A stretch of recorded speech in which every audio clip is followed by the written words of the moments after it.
যদি আপনি অমুসলিম থাকেন,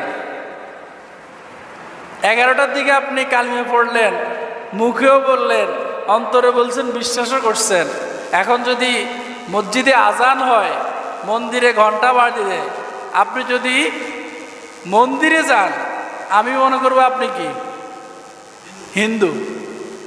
আজানও দিছে, মন্দিরেও ঘন্টা বাড়িয়ে দিছে, এখন আপনার পথ দুইটা, একটা হচ্ছে মন্দির, আরেকটা হচ্ছে মসজিদ। এখন আপনি যদি মন্দিরে যান, আমি আপনার কি মনে করব? আর যদি আপনি মসজিদে ঢোকেন, এটার নাম হচ্ছে আমলে বিল আরকান, মানে কাজে পরিণত করা। মানে আমি বলি নবীকে ভালোবাসি, কিন্তু মুখে দাঁড়িয়ে রাখতে গেলে আমি আর নাই। আচ্ছা বলেন তো, তাহলে কি আসলে নবীরে ভালোবাসি?